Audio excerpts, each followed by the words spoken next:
Bienvenidos, bienvenidas a un nuevo tiempo de video podcast que compartimos con todas aquellas personas que tienen, aunque sea un poquito de interés, como tenemos nosotros, por aprender a la sexualidad. Hablemos de sexualidad, tiene la idea y la intención, creo que lo estamos también consiguiendo, de poder romper algunos mitos. Vale, encantada, Buenos días. Luis. Muchísimas gracias. Buenos días por la oportunidad. La verdad es un gustazo estar con vosotros. Vamos a ello si queréis, este video podcast. Acordaros que tenemos muchos otros, que si bien a lo mejor el audio y tal no está ahí muy bien logrado, la información es increíble y vamos mejorando en cada podcast para que ustedes tengan una correcta información y con calidad. Es nuestro deseo además, con mucho cariño. Así que bueno, visualizarlos porque todos van como en cadena, creo que es importante. Además, yo creo que podemos decir que lo hacemos un poquito a propósito, porque si ustedes tienen dudas, lo que pueden hacer es dirigirse a la web de Lisa Smith y entonces resolver cualquier duda que puedan tener. Correcto, mirar, ahí figura mi Instagram, ¿vale? Por si la gente quiere comunicar conmigo o a nivel profesional estoy en la Unidad Integral de Psicología en Palma, también hago consultas presenciales y online, así que en lo que os pueda ayudar siempre estaré ahí. Muchísimas gracias, Luis, por recordarlo. Hoy vamos a hablar lo que es la transformación del placer. Tengo ganas de saber y conocer a ver de qué nos vas a hablar hoy. Pues a ver, ¿qué es el placer, no? Es todo aquello que nos hace sentir bien, ¿verdad? Tanto sentimientos como emociones, como conductas o acciones, cosas, aquello todo que te haga sentir bien y que te implique el disfrutar de algo, ¿no? O de alguien.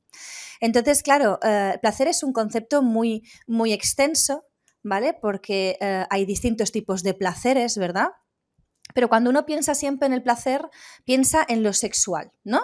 Siempre como que focalizamos más en eso. Venimos de un modelo sexual que es bastante coitocentrista, un modelo que es finalista. ¿Qué quiere decir eso cuando yo hablo de esta manera, ¿no? ¿Qué significa? Pues el modelo coitocentrista, que se basa solamente en el coito, en la penetración, ¿vale? Finalista, que como objetivo es llegar al orgasmo, ¿sí? Y basado en los genitales porque se focaliza su acción en todo el proceso de la relación sexual en los genitales, ¿no? Entonces, esto es lo que hasta ahora se ha centrado bastante la sociedad, ¿no? Culturalmente, porque hemos venido de unos inputs muy reproductivos, ¿verdad?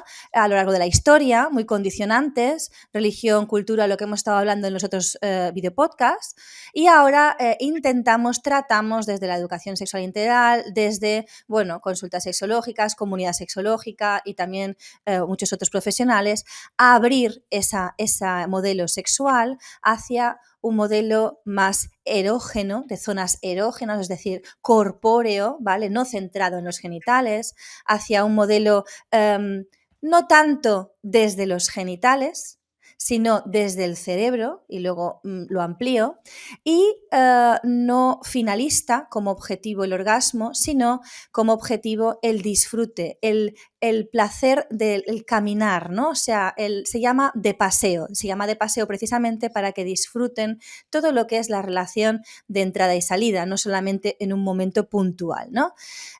Así que es algo que creo que es muy necesario de explicar, muy necesario de comunicar a la sociedad, la gente que no lo sepa, porque ya hay muchas personas que están hablando sobre esto.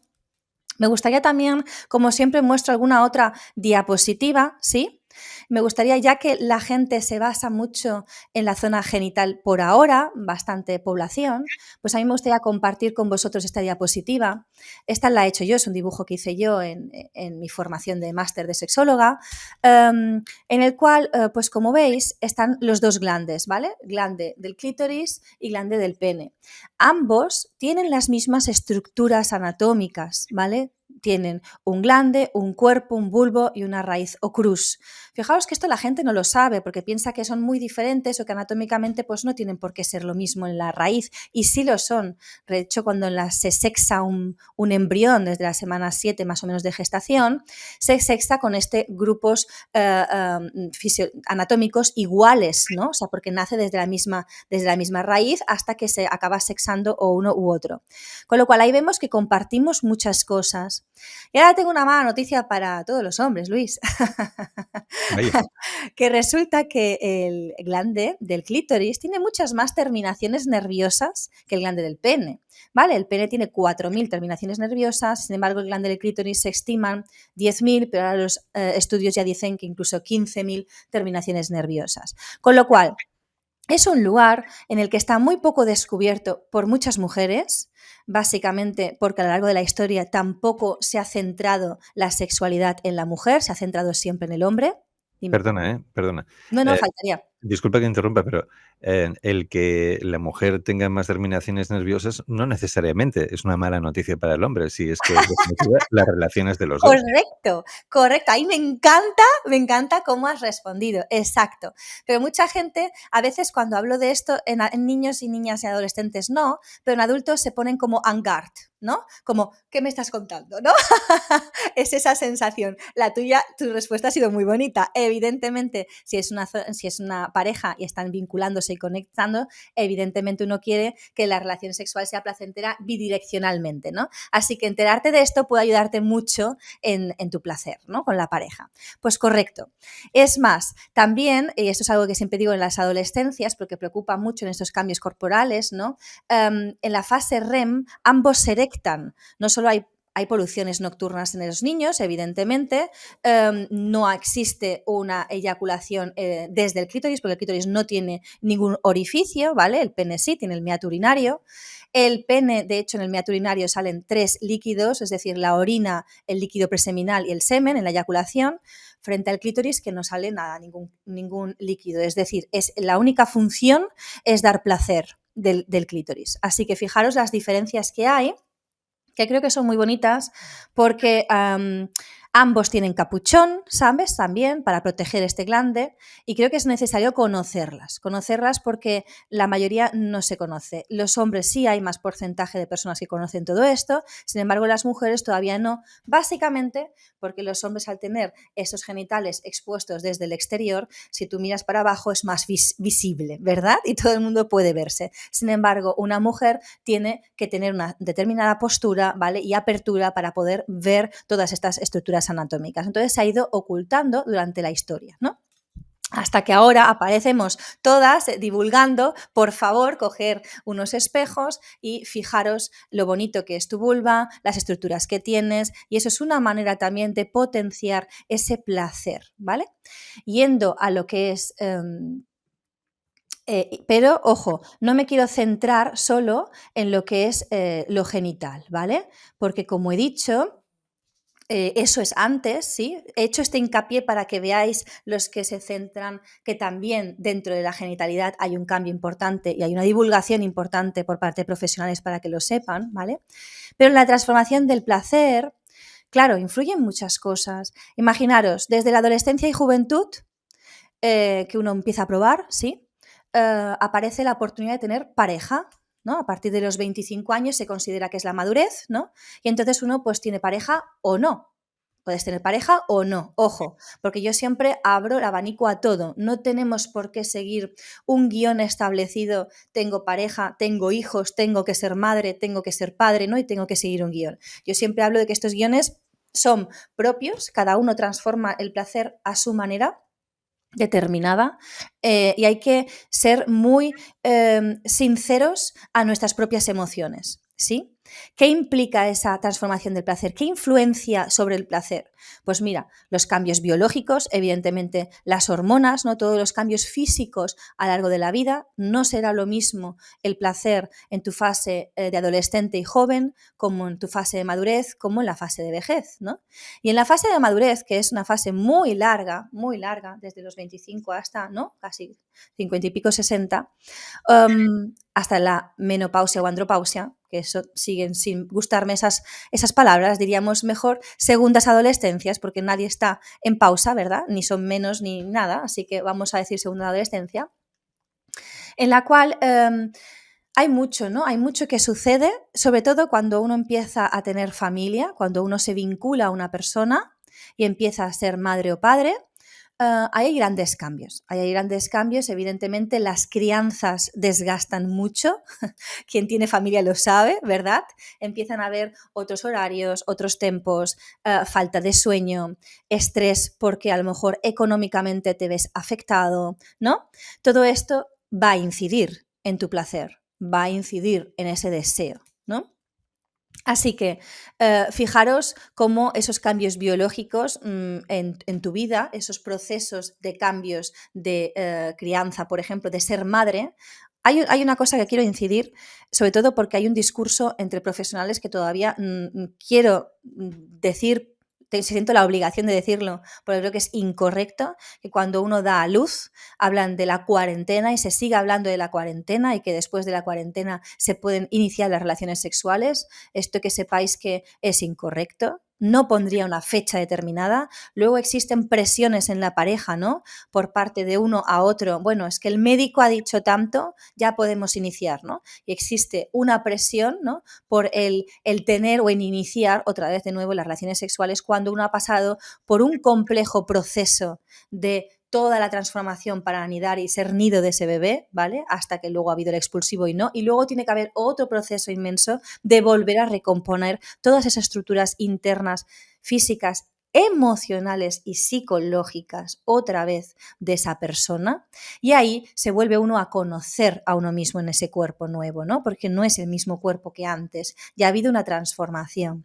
Así que creo y es necesario no encascar, no centrarnos en esas fechas en concretas. Creo que limitarnos en fecha es contraproducente, ¿vale? Es negativo hacia uno mismo. Creo que hay que abrir a cuando uno se encuentre bien, cuando uno se haya vuelto a encontrar a sí mismo. Y quizá en la relación de pareja tiene que haber un reencuentro, un volver a conocerse, porque esas personas ya no son las mismas. No solamente físicamente por todos esos cambios, sino por el gran hándicap que supone tener un bebé llorando cada hora y media.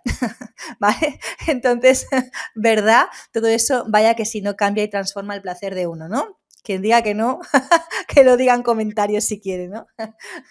Entonces, sí que es cierto que evidentemente hay muchos cambios. Hay cambios psicológicos en la mente por las creencias, por la religión, por los pensamientos que uno tiene, las propias actitudes, ¿verdad? Que eso ejerce y proyecta en tu deseo, en la erótica, en tu creatividad, ¿no? Las prácticas y hábitos de cada día, el deporte, la lectura, la música, ¿no? Aquello que te hace a ti feliz y estar en paz. Evidentemente, si tú estás una persona condicionada a un estrés continuo laboral o de familia o por motivos económicos, ¿no? Va a haber una incidencia y una influencia directa hacia tu placer y hacia tu deseo, ¿sí? Las experiencias personales que has vivido tú. Tengo pacientes que han tenido, por desgracia, situaciones de experiencias primeras pues que han sido realmente una violencia sexual y no se han dado ni siquiera cuenta, ¿vale? Esto que hablábamos en los podcasts anteriores de esta influencia de la pornografía hace que muchos debuts sexuales, ¿vale? Inicios de las relaciones sexuales sean negativas, porque tienen que soportar cómo les cogen del cuello, ¿no? O cómo inciden o ejercen sobre ellas violencias, que intentan asumir y pensar que están correctas y no lo son. De un lado está el concepto que decías de el paseo y del otro el del impacto, que es una cuestión que es casi como un pim pam pum, una bofetada. Y es ese malentendido, seguramente, placer inmediato en el que muchas veces vivimos, ¿no? Ahora, eso lo desarrollaré después, correcto, porque tiene mucho que ver lo que acabas de decir con el deseo espontáneo y el deseo responsivo. Pero esto lo desarrollo ahora después. Si quieres, sigo con esta diapo para ya poderla quitar, ¿vale? Luego están, por último, las influencias sociales y culturales, ¿no? Como siempre hablamos de la religión, del entorno, todo lo que tú creas, ¿vale? Y te sientas luego en culpas, ¿no? O no, las cargas que uno pueda tener. Eso evidentemente impacta sobre el placer, ¿sí? Porque no vas a tener un desarrollo, pues, libre o quieras o no va a estar condicionado a algo que tú llevas en tu mochila emocional, en tu historia, ¿no? Que todos la tenemos, absolutamente todos. Entonces, claro, como tú bien has dicho ahora que hablabas sobre lo primero y lo inmediato y tal, la respuesta sexual humana está ideada por Master y Johnson en 1966, ¿no? Ellos ya, a través de un estudio inmenso de parejas y a nivel individual, hicieron una gráfica y sacaron lo que es la respuesta sexual humana. Todos pasan por lo mismo, ¿no? Que es deseo, excitación, orgasmo, resolución. Son 4 fases, ¿sí? La mayoría de personas tiene el problema en la primera fase, en el deseo. En el deseo, que esa fase mental es donde, claro, situaciones de tensión a diario, como falta de acuerdos, relaciones con las familias de origen, distribución de tareas domésticas, que hay cargas de unos más que otros, ¿no? Cuestiones económicas, pues cómo no va a impactar, ¿no? Todo eso hace un impacto sobre el deseo, pero sobre todo, ahí voy lo que acabas de decir tú, que es bastante importante, el deseo espontáneo. Nos han introducido Cenicienta. Si yo digo Cenicienta, todo el mundo se acuerda del beso del príncipe, ¿no? O sea, nos han introducido que la mujer tiene que esperar siempre, ¿no? La salvación de un príncipe que le despierta, ¿no? Y como que la mujer siempre tiene que esperar a que el hombre ejerza esos primeros pasos en las relaciones sexuales o, ¿no? Que inicie la relación, como que tenga siempre la impronta. Esto y que además en las películas, series y demás, vemos que tiene que haber esa chispa siempre, ¿no? Que te tiene que atraer esa persona y que tiene que ser siempre como muy pasional, ¿no? Ese impulso espontáneo tiene que existir para darse esa relación sexual, ¿no? Lo vemos en las películas, todo que está como muy centralizado al que tiene que surgir ese deseo antes del estímulo, ¿no? Tiene que ser fuego, chispa, ¿no? Claro, esto está pues muy plasmado en el cine, también en la pornografía, ¿vale? Esa creencia de que tiene que ser solo, rápido e intenso, ¿no? Pues esto en las fases evolutivas de lo normal sería en el enamoramiento, esa fase que dura de 6 meses a quien tiene más suerte 3 años, ¿no? En esa fase, este tipo de deseo espontáneo surge más y se mantiene. Pero ¿qué pasa cuando pasamos ese enamoramiento? Cuando ya tenemos más un amor vinculado, más conexión, estamos más en familia, ¿no? Pues ese deseo se vuelve responsivo. ¿Qué significa? Que tiene que haber un contacto previo, que tiene que haber una exploración previa. Se despierta a través de iniciar el contacto. No es que se despierta antes, ¿no? Como la chispa esa, sino que tiene que haber, pues bueno, vamos a buscar leña de calidad, olivo, ¿no? Trocitos para poderlos de pino encima para que ese fuego pues tenga mayor. Si tienes piñas, ¿no? Coge piñas y ponlas por en mitad del fuego porque prenderá más. Es decir, necesita uno una recolecta de esa lo que necesites, ¿verdad? Para crear ese fuego. No hay chispa. Olvidémonos de la chispa después del enamoramiento, porque quien espera una chispa, evidentemente ese deseo no va a estar trabajado, sino que luego lo que pasa es que vivimos en una sociedad con muchos mitos, en el que uno de los mitos es que el sexo planificado es aburrido. Esto, ¿no? Las parejas monógamas y que el sexo planificado es aburrido. Y precisamente, pues no, yo quiero decir aquí bien alto que no es cierto, que eso es el deseo responsivo y que si uno puede planificarlo, ¿vale? Dar el permiso de tener ese tiempo de calidad.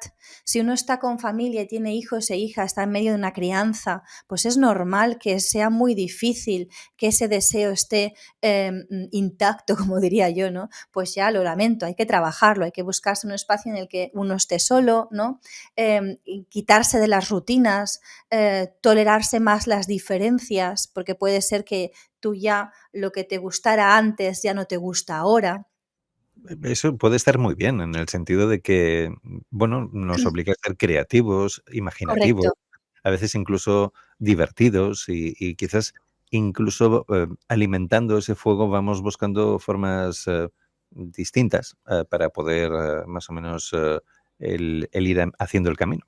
Correcto, es decir, se cultiva. Eso es lo que hay que, ¿no? Como hay que cultivarlo. Em, mm, te diriges a esa persona para crear y promover ese deseo. Ya hay una intencionalidad, lo estás planificando, estás poniéndote tu tiempo, tu calidad.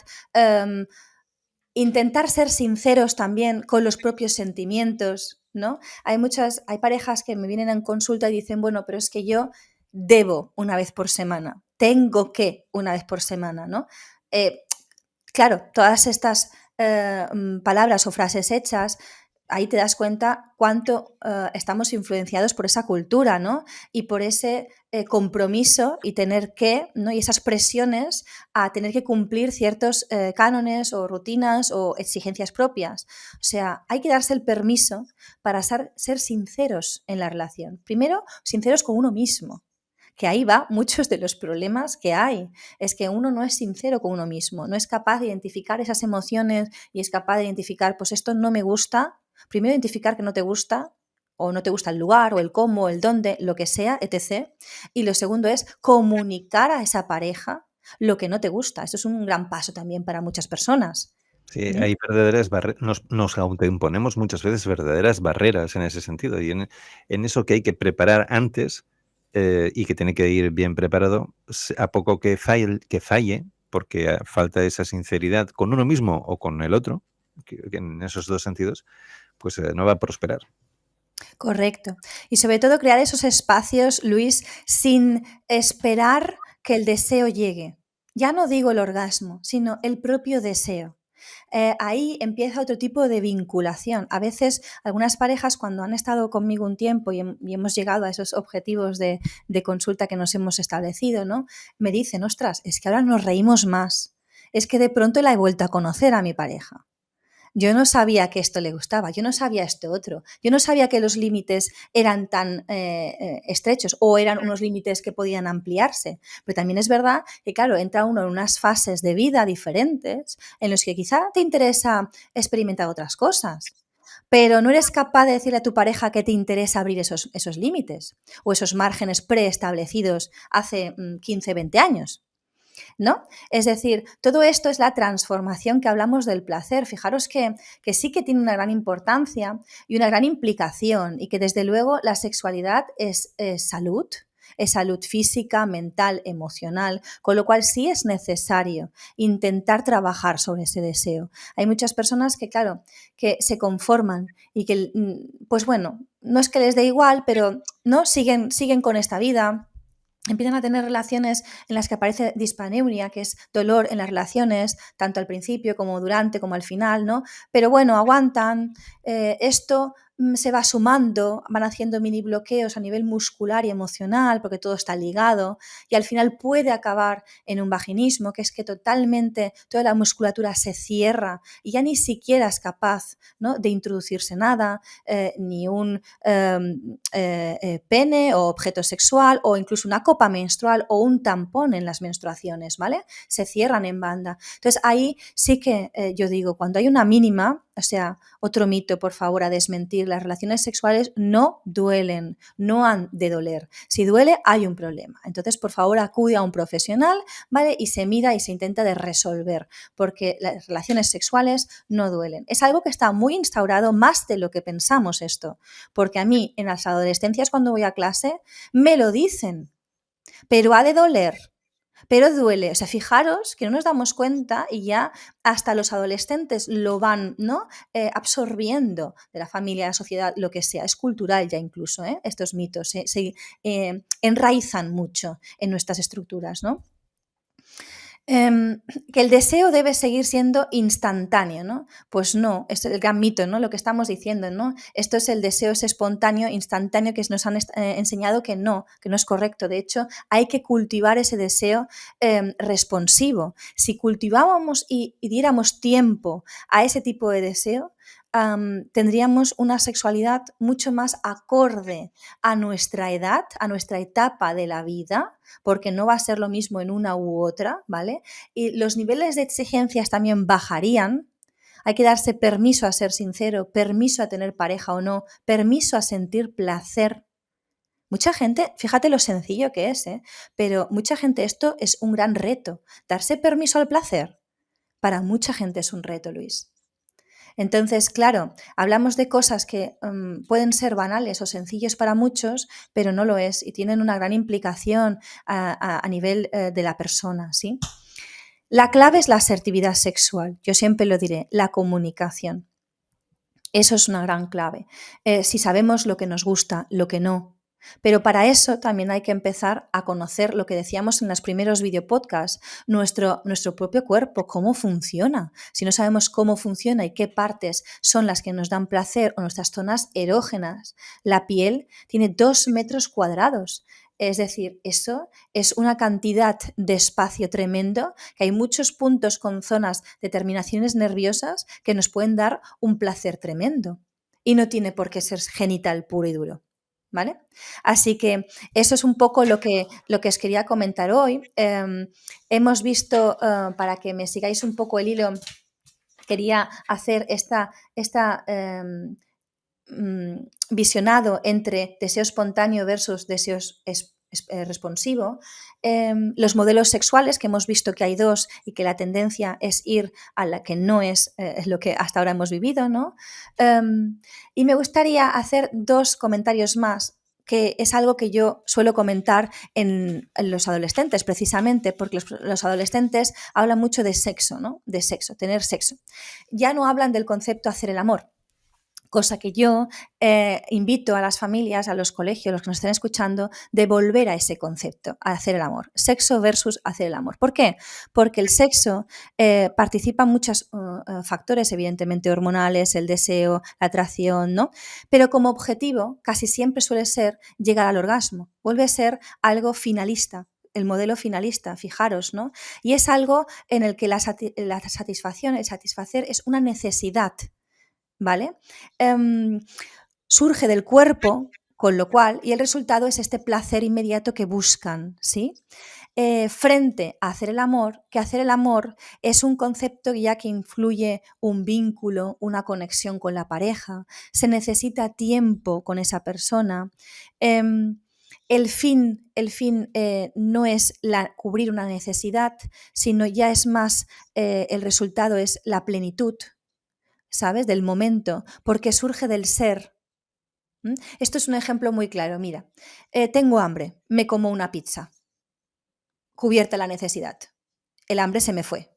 Esto puede ser muy básicamente, ¿no?, lo que implicaría sexo. Sin embargo, hacer el amor es más complejo. Implica un compromiso, una conexión emocional, ¿no? Y este nivel de realización personal con la pareja es más profunda, va más allá, con lo cual ese placer está más trabajado en esta otra cara, ¿no? Así que creo que es algo que es Hacer el amor sería, en este caso, hacer la receta, cocinarla y exacto, ¿no? Exacto. Viene un poco también atado a lo que es el deseo responsivo, ¿no? Porque se puede planificar también, se puede tener otros momentos, sobre todo porque, claro, cuando se va a esa fase de enamoramiento inicial, muchos están perdidos, porque es en plan, ¿qué me pasa?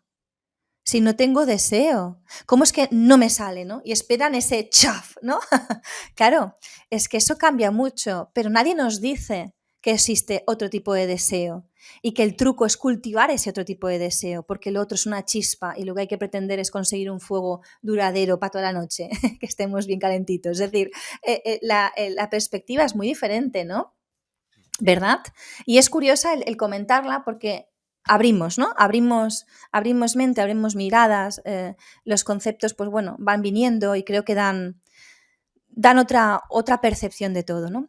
Lo último que quisiera dar a conocer, que me imagino que muchos ya lo habrán escuchado porque ahora está rolando muchísimo por Instagram y demás, porque recientemente ha escrito un libro, que es el doctor Robert Lustig de la Universidad de California, que ha escrito su libro reciente que es The Hacking of the American Mind, que significa la piratería de la mente americana. Y me encanta este hombre, ahí siempre os doy material para anexar o para quien quiera, ¿no? Ahí está apuntando Luis. Ahí está apuntando Luis. A mí me encanta porque él, fijaros, estas son palabras de él, ¿no? O sea, es desde su libro, ¿no? Él describe y compara el placer con la felicidad. Y me encanta esta comparación que ha hecho y es muy sencilla y la voy a intentar explicar lo más rápido que pueda, ¿vale? El placer es hacer 2 columnas, ¿vale? Placer y felicidad. El placer es corto, la felicidad es largo. Es lo que hablábamos de sexo y hacer el amor. Es lo mismo, ¿vale? El placer es visceral, es una necesidad, ¿no? La felicidad es intangible y es sublime. El placer es tomar. La felicidad es dar. Fijaros cómo ahí se van cuadrando, ¿no? El placer es alcanzar, se puede alcanzar con sustancias. Es cierto, ¿no? Porque el placer también se puede tener con sustancias químicas, ¿no? Como las drogas, como la María, como, ¿verdad? Tantas otras, no solamente, o el juego, ¿no? Los ludópatas, ¿verdad? La felicidad no puede alcanzarse con sustancias, ¿no? El placer se experimenta solo, se puede perfectamente. La felicidad, en cambio, se experimenta en grupos sociales. Fijaros, qué curioso, ¿no? El placer, los extremos del placer se vuelven en adicción, lo que estamos viendo, ¿no? Adicción o problemas a la pornografía, ludopatías, sustancias químicas, alcoholismo, tabaquismo, ¿no? Es decir, en la felicidad no hay ser adicto a la felicidad. ¿Conocemos eso de ser adicto a la felicidad? Es que no existe, ¿verdad? Hombre, eso ya yo quisiera ser adicta a la felicidad si eso existiera, ¿no? El placer, el origen, la hormona, la neurotransmisor que activa ese placer, ya lo hemos explicado en anteriores videopodcasts, es la dopamina. ¿Sí? La dopamina es aquella neurona que si excitas muchas veces, ¿no? Pues tiende, curiosamente, esto fijaros, si excitas mucho a una neurona, tiende al final a morirse. Lo que hace para que esto no suceda, para que no haya esta muerte de esa neurona, es inhibir, ¿vale? Esos receptores. Si dibujamos la neurona, que es un circulillo con un montón de dendritas, pues al final acaba de desapareciendo esas conexiones para que tú no puedas absorber tanta estimulación y esa neurona no se te muera. Es algo que el cuerpo hace de forma reacción natural para protegerse, ¿sí? ¿Qué sucede? Que ahí empieza a iniciarse un concepto que es la tolerancia a la sustancia, porque tú, la misma sustancia que proyectas, tanto si es visionado pornográfico como adicciones a sustancias, alcohol, drogas o demás, cualquiera, ¿vale? Necesitas más cantidad para que esa dopamina te llegue a ese fin que tú buscas, ¿verdad? Con lo cual, tú aumentas eso, ¿no? Pasas esa tolerancia. Y entonces, cuando ya empiezas a aumentar y empiezan a morir esas neuronas, se vuelven adicción. Fijaros todo el proceso, qué guapo, ¿no? Sin embargo, la felicidad, su hormona predominante, que es la serotonina, la serotonina que inhibe, no estimula, inhibe, con lo cual da esa satisfacción de calma, ¿no? De estar conectados con el universo, ¿no? De felicidad, de consciencia propia y del entorno y de todo, ¿no? De más allá. Fijaros que la única cosa que reduce la serotonina es precisamente la dopamina. Así que fijaros que volvemos a que, wow, ¿no? Todas las industrias, todo lo que nos están bombardeando, el azúcar, la pornografía, todo lo que son los videojuegos con los loops, ¿no? Los like loops, todas las cajas de sorpresa, los likes, todo eso son un montón de fum, fum, fum, dopaminérgicos. Que eso es lo que nos está inhibiendo, es la serotonina. Con lo cual, en realidad, todo esto lo que nos está causando a un futuro es una infelicidad. Muy Fija. interesante el hecho del el contraponer, serotonina respecto a dopamina y qué papel tienen cada uno, o placer versus felicidad en este sentido.